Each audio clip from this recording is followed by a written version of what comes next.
Again, my name is Mike Britton. I'm General Manager of North Unit Irrigation District up in Madras, Oregon. I'm also President of the Deschutes Basin Board of Control that represents the 8 irrigation districts of Central Oregon. We're a coalition that was formed back in the 90s. We have shared interests. For example, if we need to hire an attorney for a legal issue, it's easier to hire one attorney to represent the 8 districts versus hiring 8 attorneys to represent 8 individual districts. So no offense to the attorneys if there are any in the room. We keep them out. Yeah, good idea. So I'm not sure if you can see this, but this is a representation of the Deschutes Basin, or what we call the Deschutes Basin. Begins up here at Crescent Lake, runs south to the Columbia River, runs east out to Crook County, and then runs basically to the Cascade Mountain Range. Encompasses 10,500 square miles, and some of the work we're doing actually takes into account all those square miles and the environment and the water we use in in our irrigation districts. Just for the lay of the land, these little splotches you see on the screen here, that's North Unit Irrigation District, which I represent. This is Three Sisters Irrigation District over in Sisters. This is Prineville Irrigation District over in Prineville, or Ochico Irrigation District, sorry. The green is Central Oregon Irrigation District here in the Redmond area. The pink is Arnold, and the little purplish one here is Swally. That's and then I can't forget Tumalo. Tumalo's the gray one there. So those are the 8 irrigation districts I represent as the president or chairman of that organization. And as my cover slide there indicates, my talk today is really, I call it a tale of 2 counties. Although we're all irrigation districts, we're totally different. I'm the only irrigation district really outside of Deschutes County other than Ochico over in Prineville. So I'm going to talk a little bit about the differences between North Unit Irrigation District and the districts in Deschutes County. And I'm going to read off notes. As I told Ann, I can speak all day about frogs and fish and rivers and canals and that type of topic, but this is a little different audience than I typically have, so I've got notes here that I'll be reading off of just so I don't forget something. And then hopefully I'll have plenty of time for questions at the end. Irrigation districts in one form or another have been in operation in Central Oregon since the late 1800s. Today, as I mentioned, there's 8 irrigation districts in Central Oregon, all of which have their own individual identities and organization. It also makes up what I mentioned, the Deschutes Basin Board of Control, that again shares resources and common interests. For the irrigation districts, the appropriation of water rights is foundational to the management and economic stability of the farms they serve. This here is a slide of the breakdown of the irrigation districts, the acres they serve over here, and then this is the year of their water right on the far right. So as I mentioned, these are the foundation of the water that they're available to use out of the Deschutes River. For example, irrigators within Deschutes County are generally senior water rights. So from 1899 or 1895 all the way to 1905. North Unit is the junior water right holder on the river, coming in at 1913. As I mentioned, the water rights and retain some of the earliest water privilege dating back to the late 1800s and early 1900s, as the slide shows. In general, water deliveries to senior right holders average 4 acre-feet per acre. And by contrast, irrigators with junior water rights receive water deliveries that average around 2 acre-feet per acre. And with regard to water and water rights, not much has changed over the last century. And for those that aren't familiar with water terminology, if you could picture 1 foot of water over a football field, that'd be about 1 acre-foot of water per acre. So the Deschutes guys get about 4 feet. The guys up north get about 2 feet. Is As that a visual. per week or per month or? Per season. Per season? Yeah. Yep. And the season runs from? Typically, well, we're able to take water April 1st to October 31st. But in a year like this, when the water, the winter was a little longer than usual, we just started Tuesday. We started our water Tuesday. Other irrigation districts had started a little earlier in the season. Mike, these water rates were granted back at the turn of the century, the last century. Lots of things have changed between then and today. Is there any thought about changing those water rights? There's a lot of thought about it, but being 100 years old and pretty much etched in state water law, it's very difficult to change. There are some groups out there that, including us, would like to see it be more flexible so that we can move water around the basin for various reasons, but the way the water law is written, it's just very difficult to do.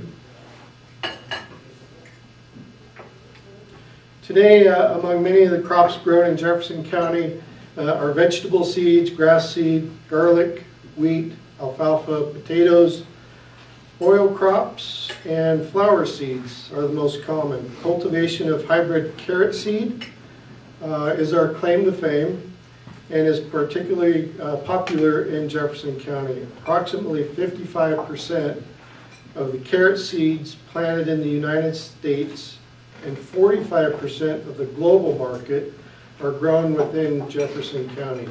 So if you have a carrot on your plate today, there's a very good chance that the seed to grow that carrot was grown in Jefferson County.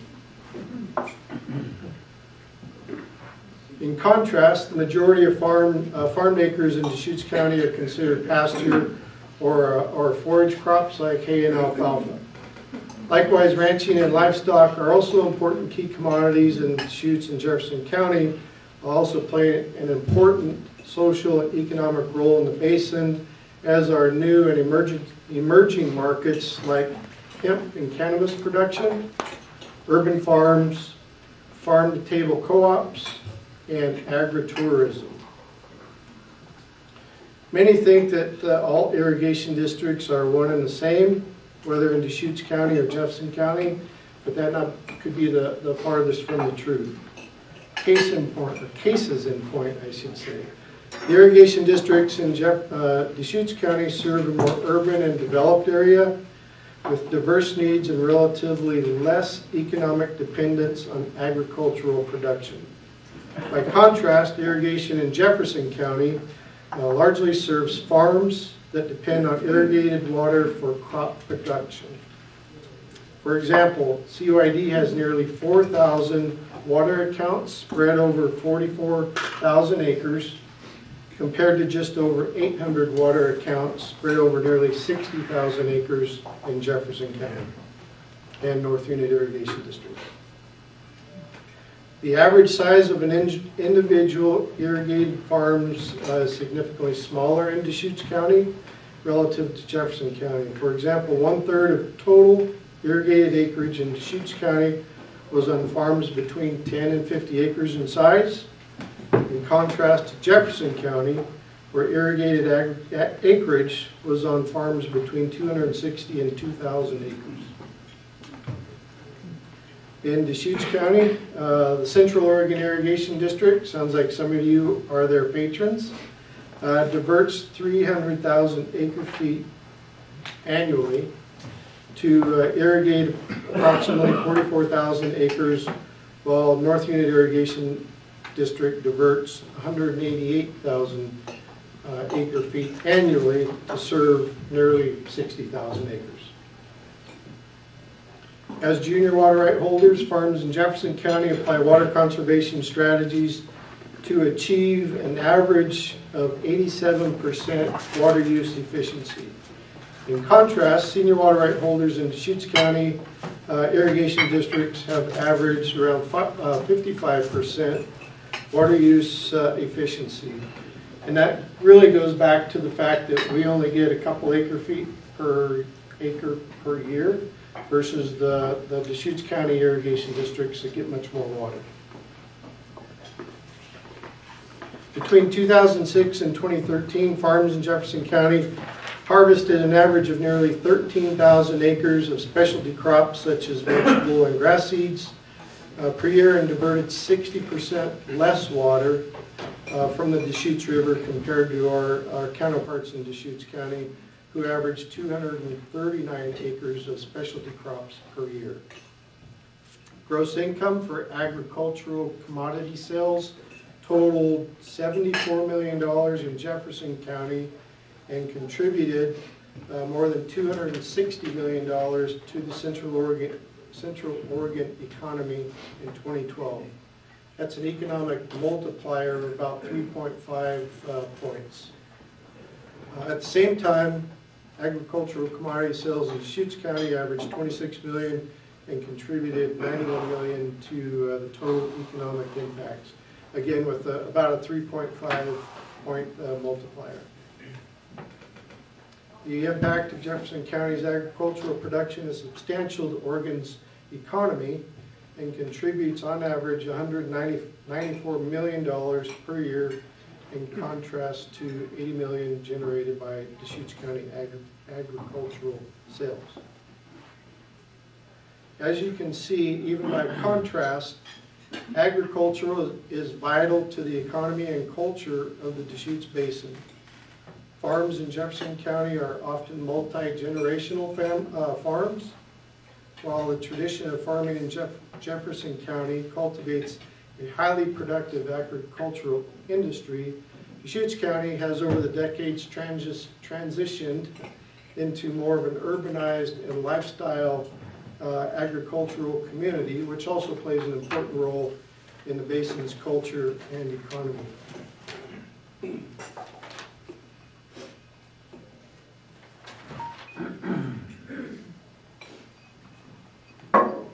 As many of you know, our region has been challenged by drought and federal regulation around the Endangered Species Act.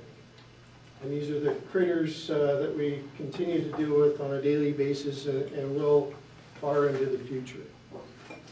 Jefferson County farms have been particularly impacted, while Deschutes County farms and water supplies have not gone unscathed either. With regard to climate, 7 of the past 10 years have been what we consider below average water years, or dry years, coupled with Endangered Species Act regulation has resulted in less water available for farms and ranches. As a result, and many of you probably recall this, in 2018, Wickiup Reservoir reached its lowest level in over 50 years. And that's a result of dry years and the results of the Endangered Species Act. The starting level for Wickiup this year for the beginning of our irrigation season will be the lowest level in the reservoir's history. That's 70 plus years. Typically, in a bad water year, we would see reservoir levels around 170,000 acre feet to 200,000 acre foot reservoir.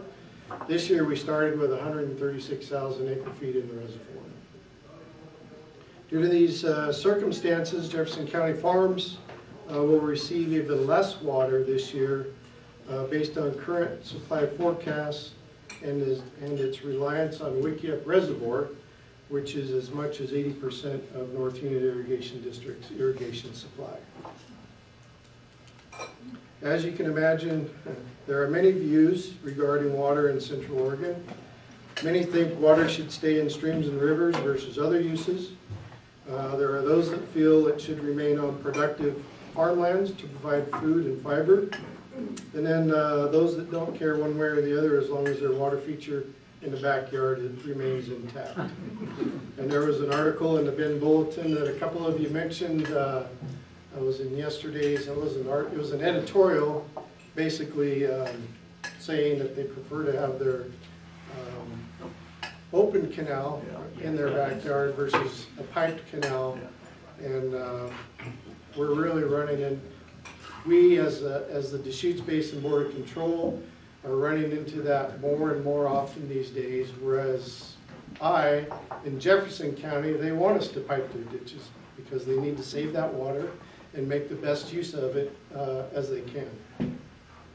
Yeah, it's funny that they then try to act like they're so green-minded, and then when we try to do something to save water for the fish, give more to, As long as it's not in their backyard, they're Yeah. all right. Yeah, exactly.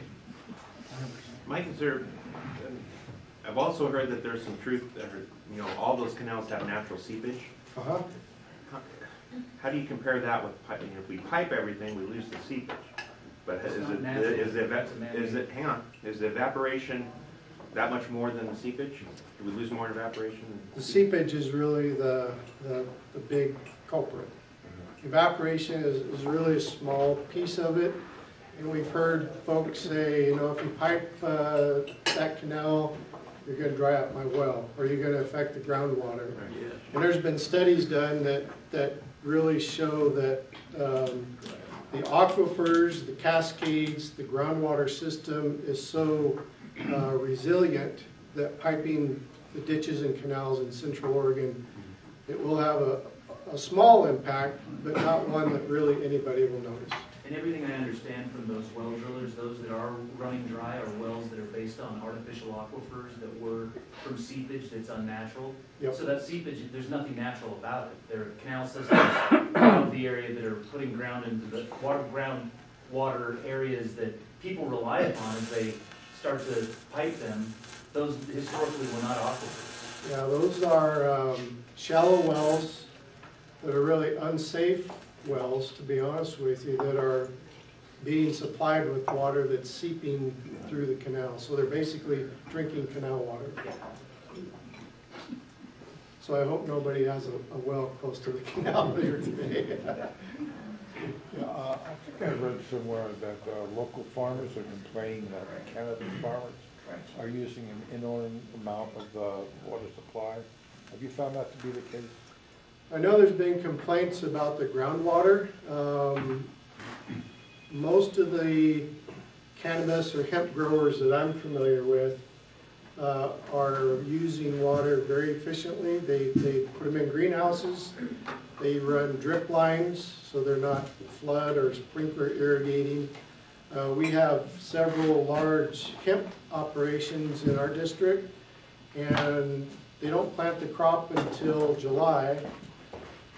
They harvest it in September. It uses very little water. And honestly, I've told my board I wish our whole district was hemp, because we would be able to stretch our water a lot farther than we do today.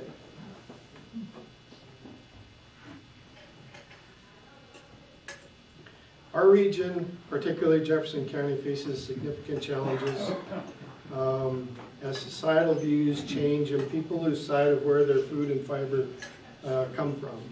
We face drought coupled with regulation and other influences like the Endangered Species Act. It creates uncertainty and instability in the way we plan and go about our daily lives and conducting our business as well as the business of our region.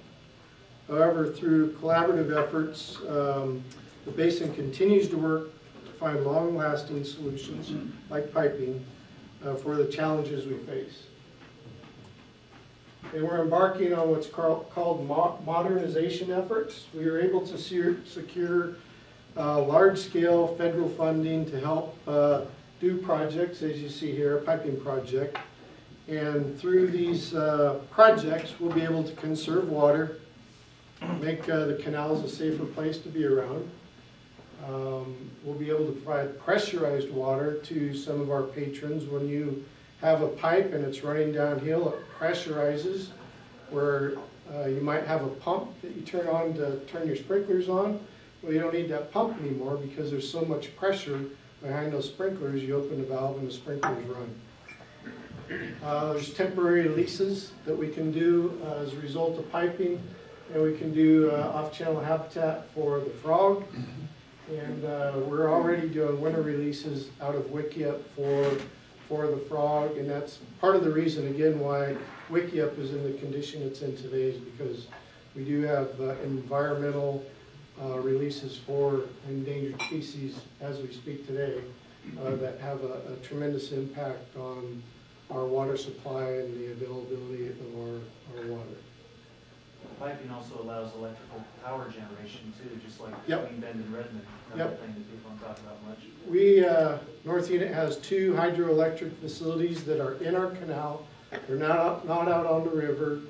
We call them in-conduit hydroelectric projects, where you can set a generator on a canal, and as the water runs through the generator, it generates electricity, and we can sell it to Pacific Core or CEC or some other service provider. This is a quick snapshot of projects we are currently undertaking, and I say we. These are the 8 irrigation districts of Central Oregon. It's a $100 million bite, and really this is the first phase of it. 70 million is coming from federal funding that I mentioned just a second ago.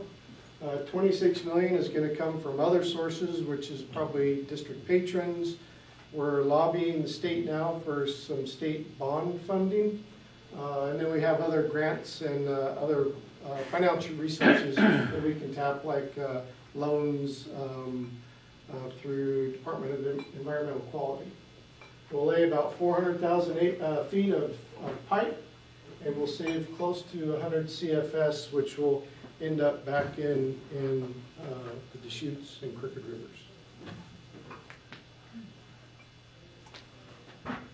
And that's all I have for you today.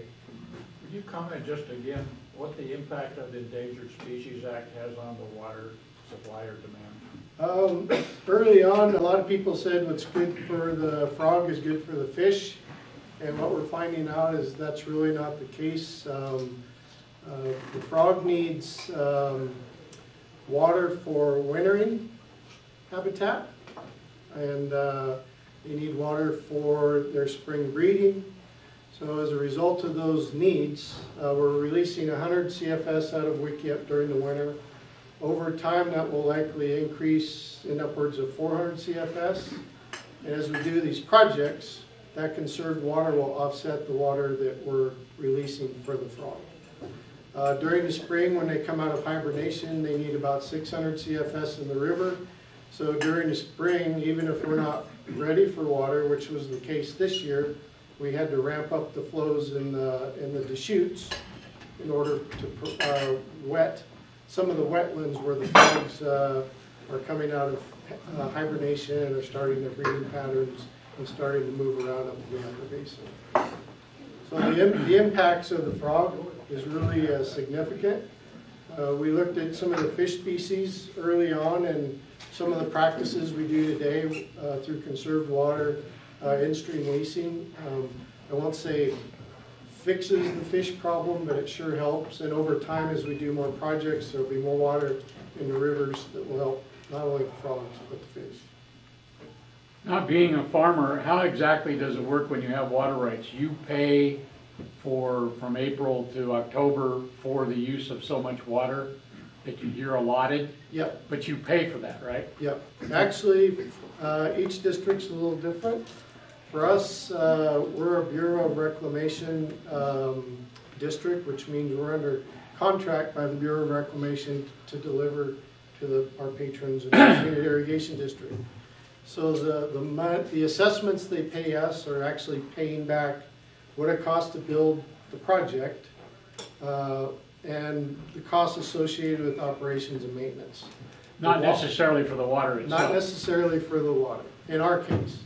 But for example, our district patrons pay close to $70 per acre for their water, or for the use of that water, whereas in Central Oregon Irrigation District, I think it's $25 or somewhere in there. So there's a big difference in how assessments are charged, how water's allotted or spread across the district. Yeah, those places where they're developing, where do those water rights go? We'd like to see them go to North Unit at the end of the day. And that's what we're doing with Central Oregon Irrigation District and the districts around the Bend area. Ideally, those water rights should come off that property and find a new home, but as the water laws make it difficult to do that. COID, for example, has a development in Redmond, say it's 100 acres. That 100 acres comes off, ends up in COID's bucket, but it's difficult for them to be able to share that water with others. Can we buy it? If you have land in COID and you need additional water, or you have lands that you can put the water on, I believe you can purchase those water rights. But they're not cheap. Two quick questions. How far does the frog habitat go all the way to the Columbia River, or does it stop at one of the dams? And then the second one, can you talk about the possible reservoir in Jefferson County? Sure. The frog, the range of the Oregon spotted frog was from Northern California to British Columbia. It's pretty much all been wiped out except for the population we have in the upper Deschutes, which basically runs from Crane Prairie almost down to Bend in the wetlands and the tules. Crescent and Tumalo also have populations in their water systems that they also have to address as well. So there's not a lot of frogs left around. We just happen to be the lucky ones that have done enough to keep them around, and now we're paying the penalty for that opportunity. Your question on reservoirs, there's a couple reservoir sites being looked at up in North Unit. One's called Monter Reservoir, which is, if you're familiar with Deer Ridge Correctional Facility, it's out east of town, just north of the correctional facility out there. And it would be a 70,000 acre foot reservoir. And the idea would be those winter releases that are coming down out of Wikiup, we would be able to divert in Bend, run them up to Madras, and be able to store that water for use in the summer. That would take some of the pressure off the summer issues that we see in the Bend area, but then also provide water closer to our service area. Linda's last question. How many years go by before they take someone's water away if they're not using it? 5 years. 5 years. So it's called beneficial use. You have to use the water that's appurtenant to your property once every 5 years to be able to keep that water right live and active. If not, I know COID, or Central Oregon Irrigation District, has a program in place where they track the water, they notify the water user, the landowner, hey, you're not using it. 4th year, hey, you're not using it. After the 5th year, they're able to actually confiscate the water. Fertilizer guy. Crane Prairie, it runs into Wikiup, and it's like 85% and Wikiup's 68%. But is there enough water in Crane Prairie to help you? No, so Crane Prairie is essentially a frog reservoir now. There's, as part of the operations, they can only fill Crane to 48,000, and they can't drop the reservoir below 35,000. So there's 10, 12, 15,000 acre feet that COID, Arnold, and Lone Pine Irrigation District have rights to. So it's really not our water, but they can't pull that water out till the middle of July.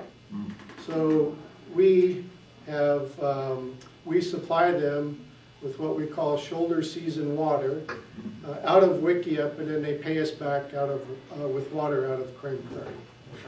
So it used to be a great, well-balanced system. Water Resource Department did a great job of doing what they did, but the frog has really thrown a wrench in how things operate, and Wikiup is a good example of the result of that. One, thank you. So